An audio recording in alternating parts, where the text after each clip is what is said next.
with our third episode of HeyWomeneur with Sarah Needham. Sarah is an entrepreneur. She's the founder of YouTube. Sarah is a tech enthusiast who helps tech founders in unleashing their potential and to have a more sustainable life on earth. So let's get started to know more about her inspiring life story. Hello, Sarah. Welcome to HeyWomeneur. How are you doing today? I'm good. Very good. Thank you. And yourself? I'm doing great. Thank you. So, Sarah, would you like to tell something about yourself? That's a good question. Where do I start with that? So I was born on the south coast of England, and that's where I grew up. And I moved to Germany in 2006. So I was working for Rolls-Royce after I graduated with my engineering degree. And they moved my whole department out from England out to Germany. So I had the choice to stay in England or have 2 years in Germany. So decided to move. Obviously, that was more than 2 years ago. So I actually met my husband and stayed in Germany. And yes, now we have 2 young adopted children who are little girls who are 6 and 9 years old. And we live in Potsdam, just outside Berlin. That's awesome. So every woman has a different problem revolving around their life story, but accepting and owning them is what defines a true warrior in them. So what has defined your life story? I've had quite a few different chapters in my book of life, let's put it that way. There's always those things that seem so hard at the time, and yet when you can kind of look back on them or get them with a bit more perspective, you realize they're what changes you. You realize they're what grow you. So for me, my kind of defining factors were sort of once I left university and went to Rolls-Royce and the move out to Germany. That was one big defining factor. It's quite difficult to move countries and kind of set up a new life and accept that, yes, this is what I want to do. So kind of getting my head around that was quite tough. Shortly after we got married in 2008, I had my first miscarriage. So I was pregnant and then it failed. And actually this became a defining story in our lives. So we went through about 5 or 6 miscarriages until we decided, my husband and I, that actually it was time to take back control, and we stopped trying and we went for adoption. So this is a very emotional roller coaster, and also one that can be quite difficult to handle in the workplace, honestly, because I was being judged at work for being successful. Had people coming up to me and saying, well, you know, isn't it maybe time you start focusing on a family rather than focusing on your career? And you know, in the back of my head, I'm like, you've got no idea what's going on with me right now, because I'm one of these people that could put on a very smiley, happy face, and a lot of people didn't know what was going on in my life. So this was a really tough thing to go through.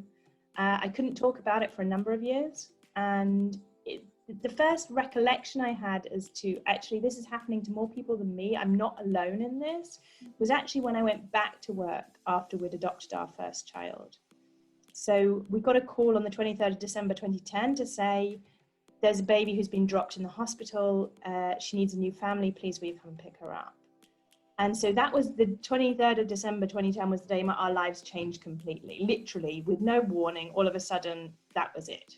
In fact, we didn't even think we were on the adoption waiting list. So we had no idea this was coming. But yeah, the amount of people from work that started texting me through that year, because all of a sudden I had written on my forehead, I've got fertility problems. And the amount of people kind of texting me or getting in touch when I got back to work to say, could we just have a chat? You know, I see that you've adopted, can we talk about it? And this was a real eye-opener for me because I hadn't expected it. I hadn't really understood how many people go through this stuff and also how difficult it is to talk about. So it's a very emotional topic. It's a very personal topic. As a woman, I felt like I'd failed because I couldn't hold a baby. I couldn't stay pregnant. And at the same time, I wasn't really attached to this concept of having my own DNA. You know, I was attached to the fact of having a family. And so for us, it was kind of an easy decision to go ahead with adoption. And yes, there are, you know, a number of things that go on around that. But it really was a defining factor in our lives. So twice I went off work overnight with no warning for 12 months to look after a new baby. So first with Ellie, our first child, and then 3 years later with Louisa. So yeah, it is a defining story of our lives. However much I don't think about it on a day-to-day basis, our kids know they're adopted. You know, we have open discussions around it. They ask questions, sometimes in the most random places where people, you know, who don't know our story look at us, because my kids start talking about Bauchfrau, so tummy woman, so the woman who held them in their tummy. So the woman who gave birth to them, and people look at you kind of randomly in the street when my kids are bringing this up. But for me, I prefer they talk about it because it's a defining story in their lives. And they need to be able to understand that, yes, they're different, and yes, it's okay to talk about. You could ask me anything. Yeah. And then I guess the last defining moment I had was actually when I walked away from industry and set up on my own. And that was a long story, kind of evolving from when my kids were small. And it developed from a feeling of not feeling comfortable, not feeling like I fit in, understanding that I was different to a lot of the other tech leaders that were there. And this kind of developed over time to me actually recognizing, you know, I wasn't really fulfilling my values. I wasn't 100% living into who I was and what was important to me.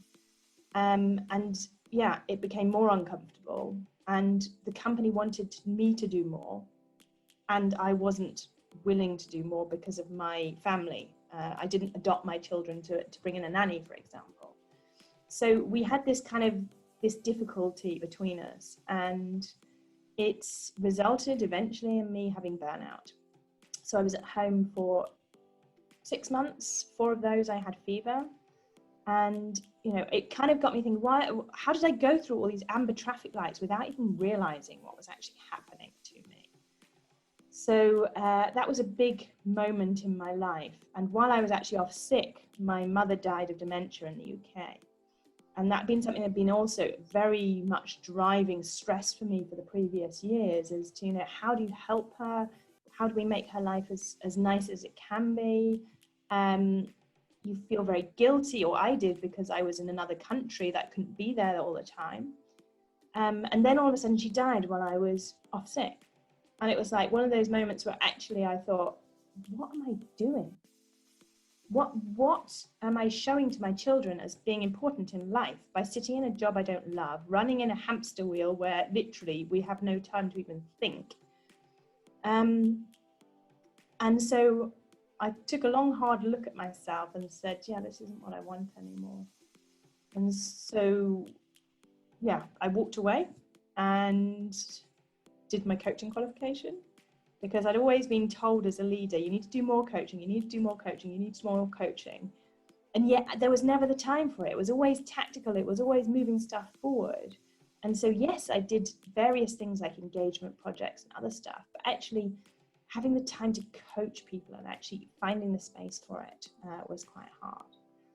So I did my coaching qualification and then started work with Climate Kick as their product tech coach for their startup accelerator program. And it's just kind of gone from there. It was sort of the way in, jumped in, and then, yeah, now I'm, a year and a half on from starting my own business and loving it. I deal with exciting, motivated, inspirational people on a day-to-day basis, and I can help them challenge themselves to grow, challenge themselves to make something bigger of what they're trying to achieve. So like you say, I want to deal with people with impact, because to me it's so important we leave a future for our kids on this earth, for the future generations, you know, their kids. They should be able to enjoy the nature, enjoy the world, exploring the world in the way that we've got the opportunity to. So it is important for me to bring technology, sustainability, and people into one place. And actually, I do think that we've got all the technology around us that we need to solve today's problems. And if we could unlock people and allow people the voice to actually say what they think, say what they feel openly and kind of hold that space as to what is important to me is, and listen to others, be open, kind of keep that open ear to what are other perspectives, what am I missing, what can I learn through listening to others. Then I think if we can bring all those kind of points together into a supportive environment, then we can co-create all the solutions that we need. Sorry, I went on a bit. No, not at all. So you have a very emotional and a very inspiring life story. And I totally understand that sharing all these things with someone is very difficult, and you have got through it, you have gone over it, and many people are not able to. So you have made a quite big change in your career, as you said, in a couple of years. So can you tell us more about that? Yeah, it was, so I started as an engineer, kind of really getting into the details behind, well, I started as a materials engineer, my degree's in materials engineering. And the first role I went into at Rolls-Royce was actually an aerospace engineer role. So I had a lot of learning to do pretty quickly. But part of me said, well, I'm an engineer, I can apply myself to anything. I've shown I can learn materials and I understand how, product processing and things like that happen. Aerospace can't be too much different. And it almost felt like a challenge because, understanding how an engine works and how an airplane flies, to me was kind of almost like, well, if we can make an airplane go up into the sky, what can't we do? So it was a bit of a personal challenge in the first few years. To actually understand and have enough information around me to kind of be seen as credible in this male-dominated world. So I spent a lot of my early career kind of building credibility, as you might call it. So actually listening a lot, learning a lot, and also challenging what I didn't understand. So because I came in with a mindset, well, I'm not an aerospace engineer, it allowed me that freedom to actually ask the silly questions. And it was through that I guess I got my first team leadership role. So by the age of kind of 26, I had been through a team leader role and I was in my first management position. And I had a team of about 20 engineers, I guess, reporting into me. And most of them a lot older than me, nearly all of them male. Not all of them, but nearly all of them male. Yeah, and then I went from that kind of a role where I was really facilitating, as I see leadership is, facilitating my team, developing my team, challenging my team to achieve certain goals. I went into a very kind of technical position of assistant chief engineer. So that was kind of like, wow, I've gone through almost, and people actually now trust me to make decisions about engines. And even like signing off flight tests and things like, whoa, this is big. So I had to be pretty sure of myself by the time I got that far, that I was confident enough to understand this stuff, to be able to explain it to others. Big parts of my job, in fact, the whole way through my career, big parts of my job have been taking technical information from the really specialist guys and converting it into something that other people can understand, less technical people understand. Because as soon as you deal with customers, suppliers, they're not all engineers. You're dealing with purchasing people, you're dealing with CEOs, you're dealing with all these different people who are not in the detail. They need an overall summary as to what's going on, but they don't need the detail. So that was always what I was brought in to do, this kind of customer coordination, communications. And that kind of followed me through my career. So at the time when I was assistant chief engineer was the time we were struggling to have kids. And I got myself to a point, actually, if I'm not going to be able to have a family, I want to do a job that I love. And I didn't love that job. And a job came up in sales. And I thought, that could be interesting. So I went off into sales. So I took a job going out and speaking to, the guys that own the private jets. So generally fairly well off, and selling them engine maintenance contracts. And it was so often the case, I'd walk in the room as a female and they kind of go, right, what do you know? And then you've got to get them comfortable with them beginning to understand, you know, an awful lot more about what their product is than they do, and actually not making them feel silly and allowing them to kind of ask those questions. So that actually was a great job. And when we got our first daughter, I couldn't continue doing sales because it meant a lot of travel. So I went into commercial and did contracts and understand how the business case worked. So I did lots of roles that actually kind of brought me into more of a business focus. So using my tech background, understanding the product and using it to understand how the business worked. And that's where I went from there. I went into product management, program management. I became head of programs for assembly and test. I was looking after facilities. You know, it kind of expanded from there. And this is kind of one of those things where it's jackal of all trades, but master of none. So I could do pretty much any job, and yet I was not specialist in any way. So I had enough of a background, I understood the products enough to get me to different roles. And that's, I think, the beauty of being an engineer, is you can apply yourself in so many different ways. And being a female engineer, for me, it was always, if I walked into a room full of men, everybody walked out knowing my name. They maybe didn't know anybody else's name in the room, but being the only woman, all of a sudden, you can't hide behind anybody.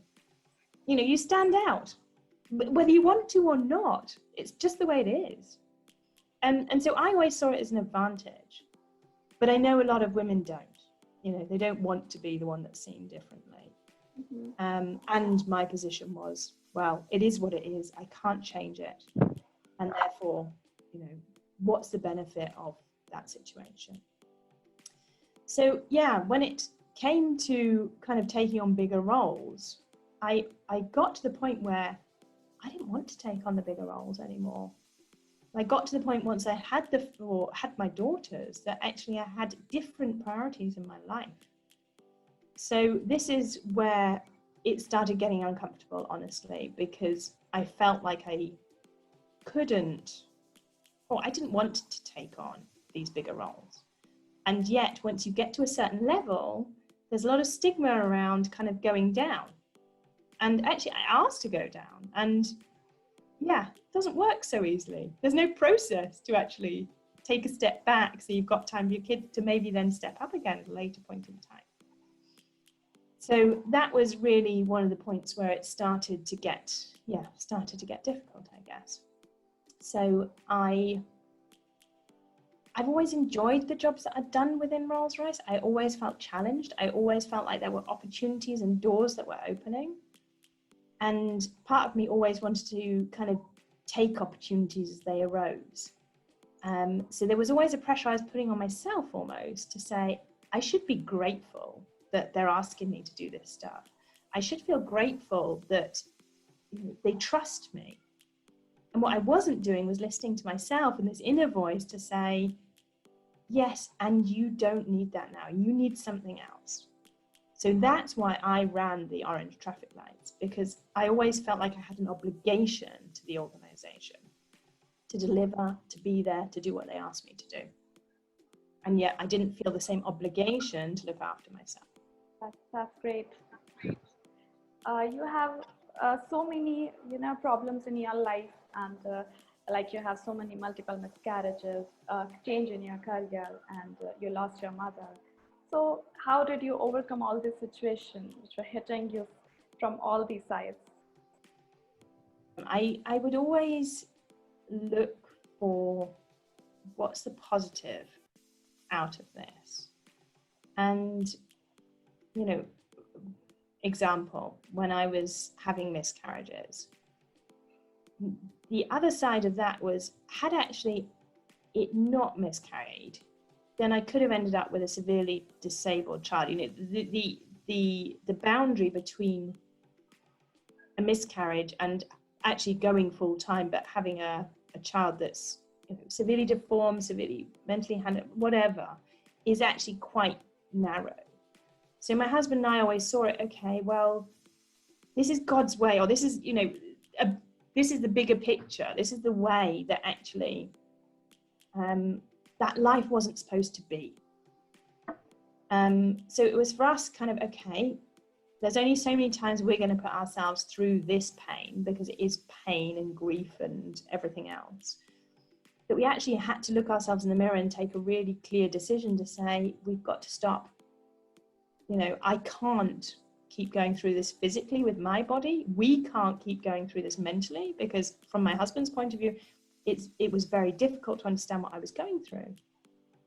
You know, it wasn't in his body, and yet he's affected. It taught us very quickly how to talk about difficult things.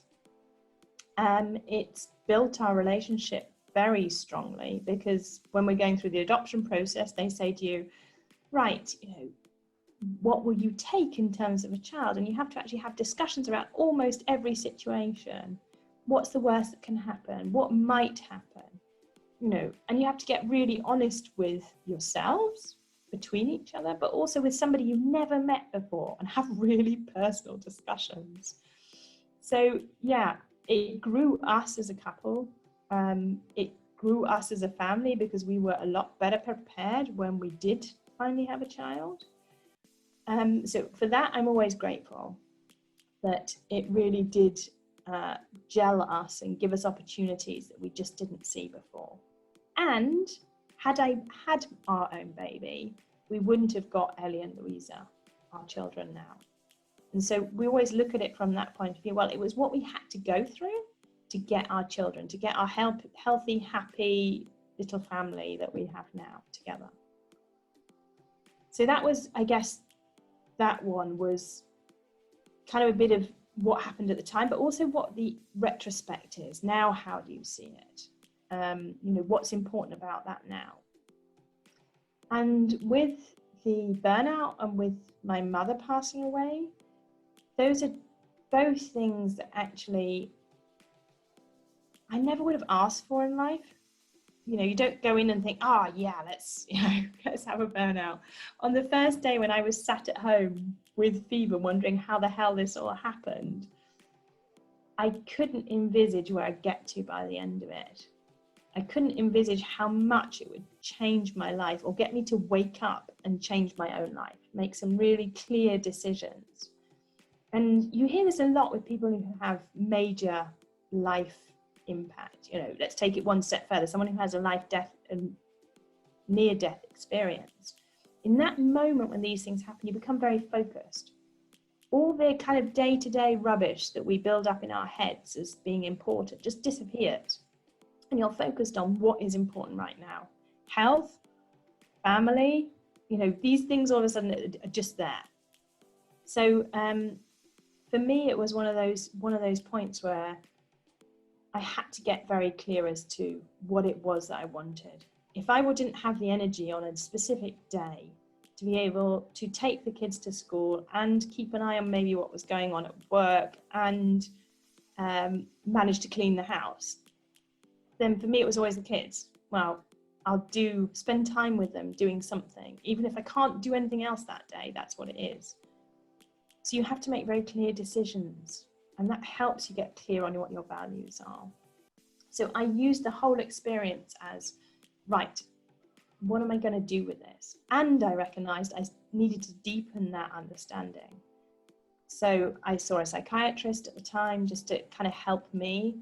I went to kind of a alternative medicine people to help me kind of rebuild the immunity in my body, and a nutritionist.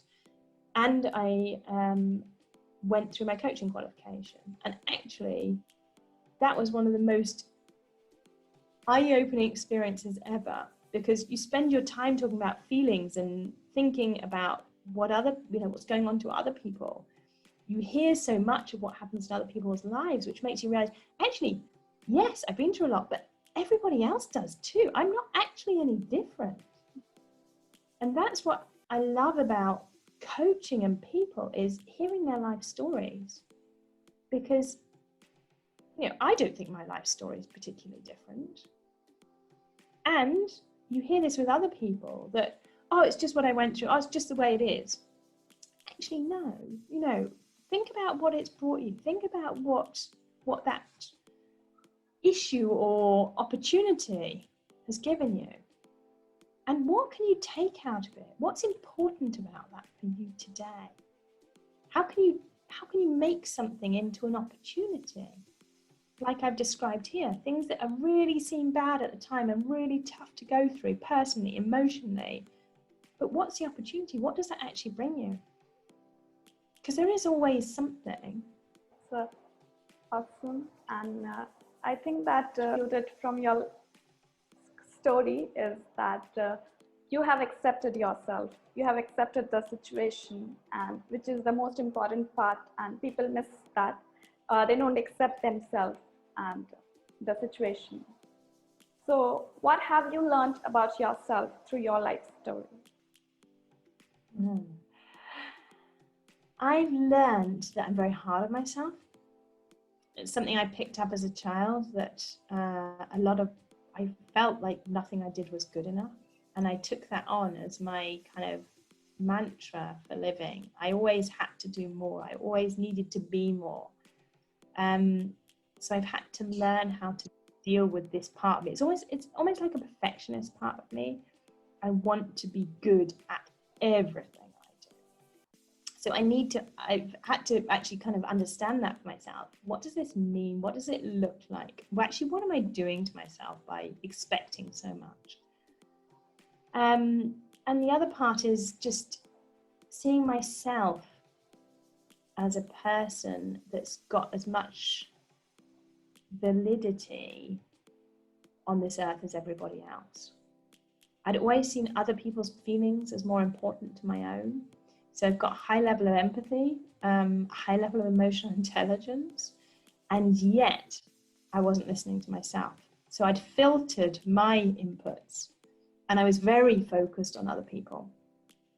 So which meant I could sit in the room and I could feel and I could see what was going on emotionally within the room. And yet I wouldn't take account of how I was feeling. So I've actually had to go back and learn to listen to myself, learn to understand my own feelings as to what's important to me. Because it helps me also engage with others in an even deeper level. If I can listen to what's going on inside me, then I can tune much more easily actually into what's going on inside other people. And just getting to a point where I'm not scared of confrontation anymore. I used to shy away from getting involved in confrontation. And actually, I've learned how to do this in a way where if you state what's in the room without judgment yourself, then generally you're changing the energy in the room. You're not leading to confrontation. And this was always my fear of being in this male-dominated environment was, I can hear they're all getting aggressive. I can hear what's going on. And yet nobody's saying this. So maybe it's just me that's, maybe I'm missing something here. And actually getting to the point where you can stand up at that point and say, I can hear there's a lot of frustration in the room. Can we just talk about what's here now? It's non-judgmental, it's open, and you're opening it up for everybody else. Because a lot of us who are very empathetic, we don't recognize that not everybody's getting this input that we're getting, because it's a sense, it's information. And unless we voice it, other people don't see it. Or they may be like me, didn't always recognize it. So being brave enough to stand up and say something which is open, non-judgmental, does not lead to confrontation. It will not put you into a situation where someone starts pointing at you. It can happen, but it's actually quite rare. People are so not used to being called out, not used to have somebody naming what's in the room, that it actually generally stops people and makes them think.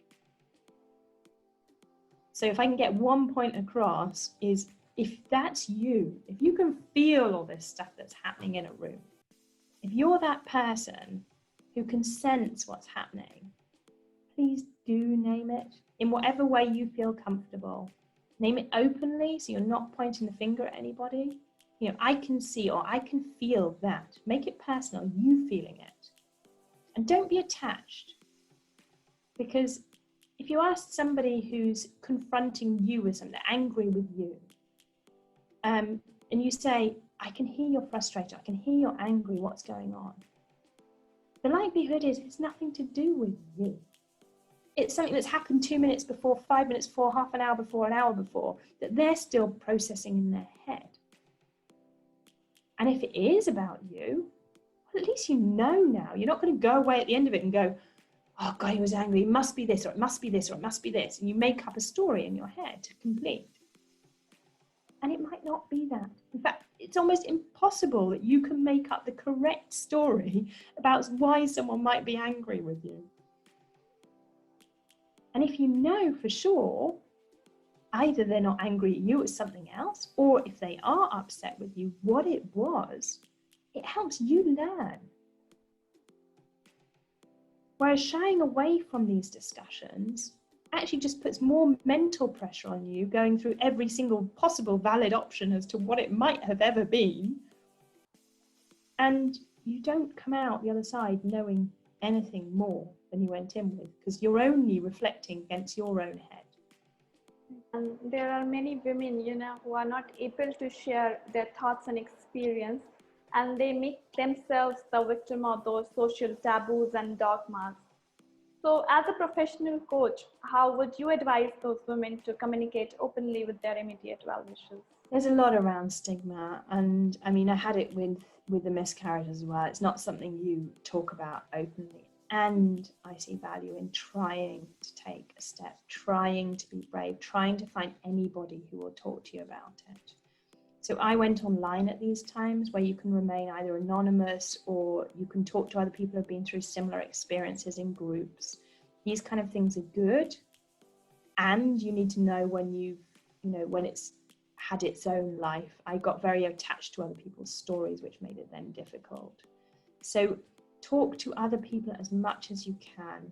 There's a saying in English which says, a problem shared is a problem halved. And it's true. Inside our own head, we make a story into something that's bigger and bigger and bigger and bigger. And if we can find just one or maybe two people who we can relate to, who we trust to share this stuff with, then that's where the secret is. Sharing and hearing what other people have got to say on it, listening to other people's points of view can help us reflect on the fact that actually maybe it's not the end of the world. Maybe there is another way. Maybe there is a side of this I'm just not seeing. So we're social people, and that interaction is really, really important. And be it family, and if it can't be family due to whatever reason, then friends, people you've met, somebody you felt that connection with the first time you spoke to them. Go look for those people. Who are the people that fill you with energy when you talk to them, rather than those that drain you or make you feel uncomfortable, make you feel scared? Look for those people and reach out to them. The amount of people who I reach out to and say, I love what you're doing. I think you're making a real difference. And people feel proud when somebody actually approaches them and wants to share with them. So don't be scared to ask for help. Don't be scared to tell somebody that you'd actually like to have half an hour for a chat. And if you are scared, just try it once, maybe twice, and see what happens. If it's one of those things that, yes, it's uncomfortable to try because we're scared of what the reaction might be. And again, we don't know what anyone else is thinking at any particular time. So we're only guessing at what their reaction might be. And asking the question and hearing somebody's reaction is a completely different area. So I would just like to tell all the women who are watching our episode that don't keep things inside you. Just share it with people like Sarah. You can take an inspiration from Sarah and how she talked about her miscarriages, about her life openly with people. And this is a very nice thing, and you should communicate with someone. You can talk to your family members, your friends, and even if you have no one you can share with, Then there is a huge social media where you can communicate openly with people. I think that there are more scary things inside. Right? Yeah, totally. But just going on to that point in a bit more detail, when you share or when you allow yourself to be vulnerable, when you allow or take the courage to share what's actually you're feeling, you build trust with other people. And the amount of times, like I said, when I went back to work and all of a sudden all these people start coming to me and telling me about their fertility problem, they automatically trusted me because I've been there. And this is the effect you have when you take the courage to be vulnerable and share. It's like a magnet. It attracts other people because they recognize I'm not in this alone.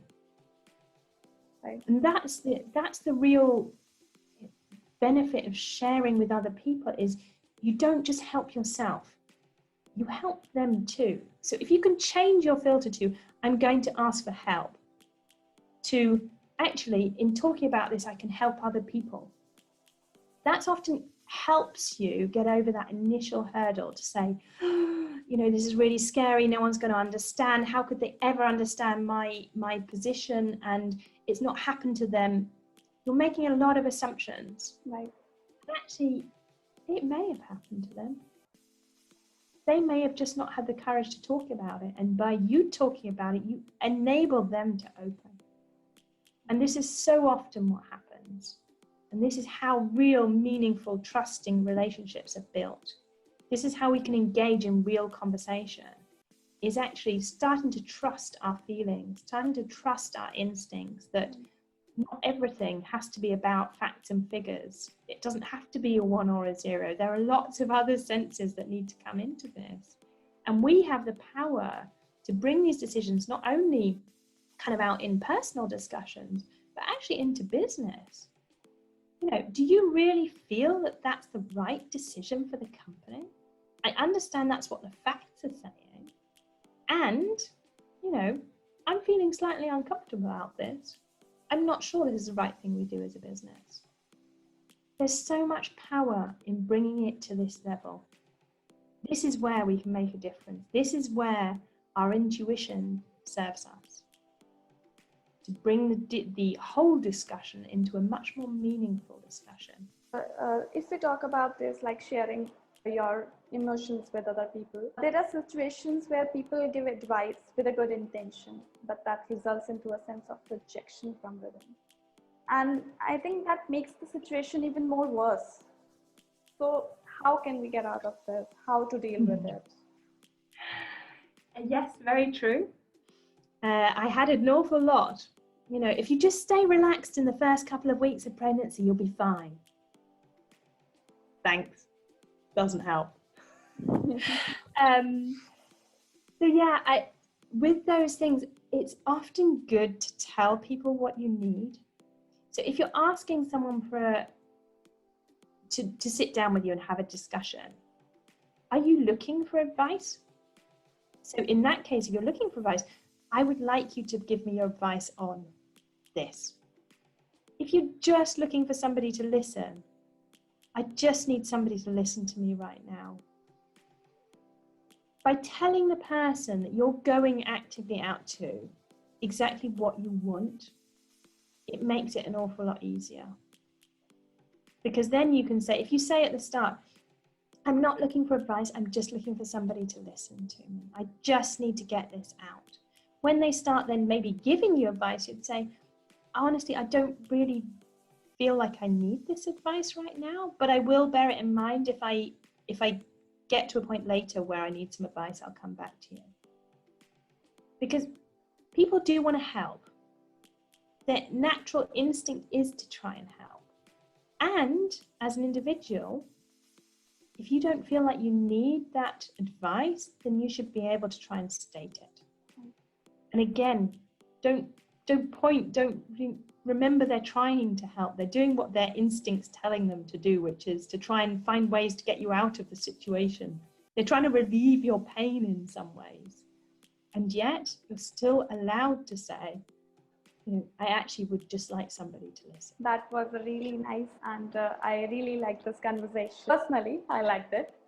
And so just to conclude, is there anything we missed and you want to tell something to our audience you want to discuss? I would just like you to move to the side so everyone can see what's written behind you, because that's the most important thing. Believe in yourself. Yourself, exactly. And be you. It's all written on the wall behind you. Yeah. Don't try to be somebody else. Exactly. We're all made differently. We've all got unique strengths, talents, things we're good at. We've all got unique values of things that are important to us. And we've all got a completely unique life story. And if you can stand up and be proud of who you really are, including each of those points, then you truly believe in yourself.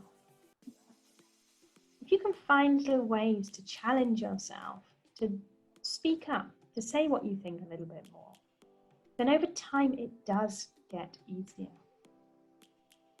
I'm sure Needham and myself have also had this. Talking into a camera and talking in front of people and whatever else, it can feel uncomfortable. And yet, as you do it more, it gets easier. It gets easier to share. I don't cry anymore when I'm talking about miscarriage or my mum dying and things like that, because there's power in it. There's power in helping other people recognize that's the way it is. But it takes time. It's not something that happens overnight. Try little things. It's a bit like you've got these walls that you've built around yourself, that your comfort zone. But in these walls, you don't grow. You're not challenging yourself. No. If you can take one brick out of the wall and kind of peer through and see what's on the other side, try things. Another way is, this kind of stick your toe into the water and see what happens. Just do small things, take small actions to start with. And even if the only action you take is writing down in your diary every night what I believe about myself, what I'm proud of myself for, what have I achieved today, what am I grateful for, then over time that builds up. It changes your perspectives and can help you grow. Right. So if it's uncomfortable, that's where you want to be. Yeah. Thank you. I myself had a lot of takeaways from this episode. Must be many women who would find this episode very helpful, and there would be a lot of takeaways. Thank you so much, Sarah, for coming to HeyWomeneur. It was really nice listening to your experience, and I hope everyone have found something useful out of Sarah's experience. No worries. It was nice talking to you, and I wish you and all the other women listening to this a lot of luck and a lot of love going forward, and wishing you all the best. Thank you. And if anyone wants to connect to Sarah, then you can connect to Sarah on LinkedIn. We have mentioned her profile in the description. You can ask her for a breakthrough session that I asked in the starting, and it was really wonderful talking to her in that session. You can try it with her. And if there are any questions regarding this episode and HeyWomeneur, then you can message her on LinkedIn, Twitter, or on Instagram. Our profiles are mentioned in the description. So thank you. Till then, stay safe and stay home.